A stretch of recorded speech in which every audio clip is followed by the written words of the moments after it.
مش ناقصك على المتر. يا بنت انا الحق علينا واطمن عليكي. خليك في حالك. ماشي يا ستي هخليني في حالي. اركبي بقى عشان اوصلك. شكرا يا بنت بلاش جنان، ما انت شايفه الجو عامل ازاي. وبعدين المنطقه بتاعتنا مليانه عيال شمال، وانا اللي هقول لك حد يتعرض لك كده ولا كده وبصحى بقى من نايبه. تعالي بقى وانت صاروخ كده باللي انت لابساه ده. والله. وانت بقى ان شاء الله لا تحافظ عليا من عيال الشمال. كنت حافظت عليا من نفسك الاول لما انت رايح وجاي بتسقم عليا. اعمل ايه يا بت؟ في الاخر انا هموت عليكي. بتل ما بتل، بقول لك ايه، خد العربيه اللي امك جايبها لك وامشي من هنا، بدل وعايز السجاير تدخل الميسر يتفرج. عليا النعمه موجود في طوعك الحامي ده، عارفه؟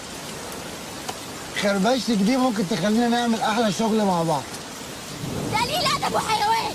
خد يا ندى بس اما اقول لك.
ابني ابوس ايدك ريحني. البنت اللي انت خبطتها بالعربيه دي ماتت ولا لسه عايشه؟ ان شاء الله ما يكونش جرى لها حاجه. يا ستي نقطنا مسكاتك. عايزين نعرف هنتصرف ازاي في المصيبه اللي عملها المحروس ابنك. مصيبه ايه بس يا حاج؟ لا هو اول واحد ولا اخر واحد يعمل حادثه. ممكن تسكت انت خالص؟ قول لي، متاكد ان مفيش حد شافك؟ مش عارف يا حاج، في حد شافني ولا لا؟ معرفش.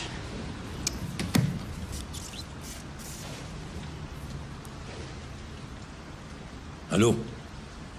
ايوه حماد. بقول لك ايه، انا في مصيبه كبيره قوي. امسك قطع شحن. بس انت شفت الفيديو ولا ايه؟ لو ما لحقتش تشوفه احنا ممكن نتصرف ونجيب شاحن. يا عم شفته، وبعدين هنجيب شاحن. التليفون العجيب ده منين؟ انت بدل ما بتتفرج على البنت وتصورها ما تدافع عنها يا اخي. هي دي الرجوله برضو؟ انا ما تخيلتش ان هو هيخبطها بالعربيه. انا قلت ان هو هيعاكس وخلاص. يعكس وخلاص؟ ما العيب مش عليك، العيب بقى على كل الناس. تقف تتفرج على حريقه وتصورها بدل ما تطفيها. معاك حق، انا غلطان، بس دلوقتي هنعمل ايه؟ مش عارف. التليفون اللي معاك ده مش بإذن من النيابه، بس ده كفايه ان انا اجيب ابن لطفي من حضن ابوه وامه. وابوه يجي هو وحماد الموجي يطلعوه، مش كده؟ على جثتي. لو وزير الداخليه جه بنفسه مش عارف يطلعه. هات التليفون ده عشان اثبته مع المحضر. اخلص. التليفون ده هيفضل معايا، مش هطلعه غير قدام النيابه. ماشي. طب اقعد هنا، ما تخرجش لحد ما اجيلك. طب والبنت؟ البنت انا اعدي على المستشفى نطمن عليها واحنا رايحين. انت بجد هتعمل كده؟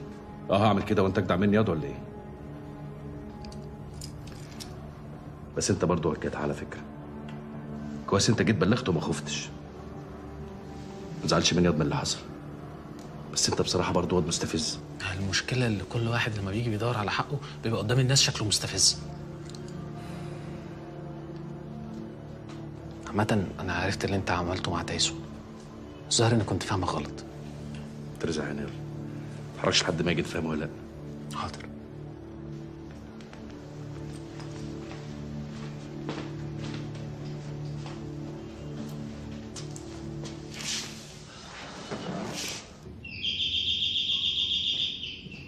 مين اللي هيجي لنا دلوقتي؟ مش هخش جوه بيت؟ يا حاج سيبها تفتح الباب نشوف فيه ايه. افتحي يا بنتي.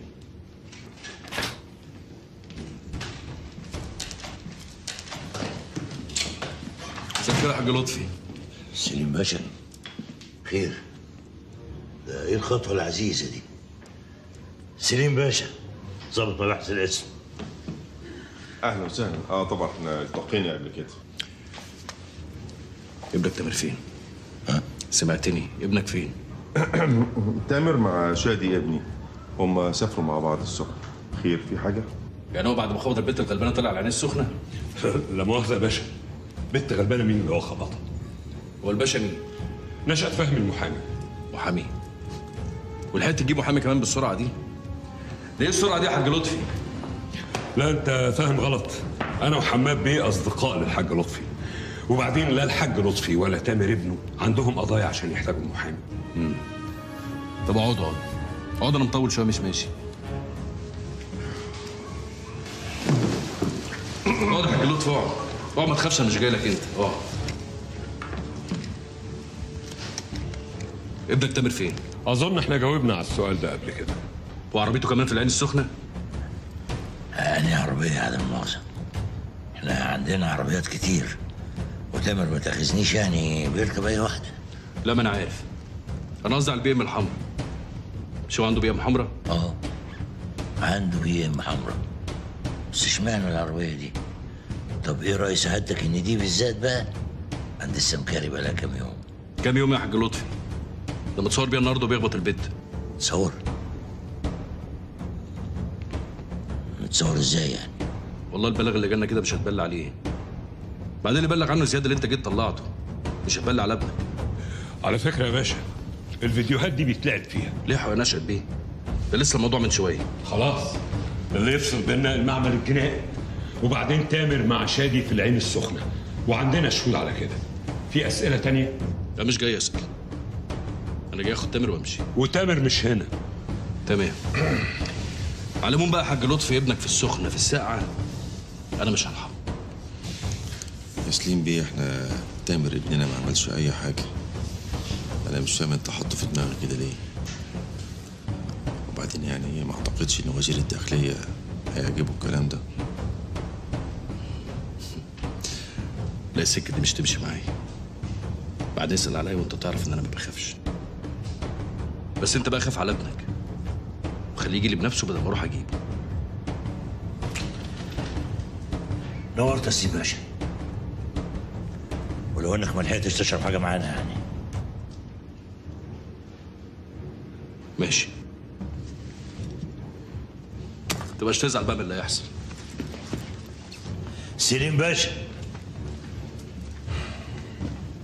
لو العربيه البي ام الحمراء عجبك، عندي اختها في المعرض مع زيرو. بجد؟ والله. حتى على الصبحين تشرب معايا فنجان قهوه وتدور عربيتك وتتكل على الله. مش هنختلف، تجيب واحد.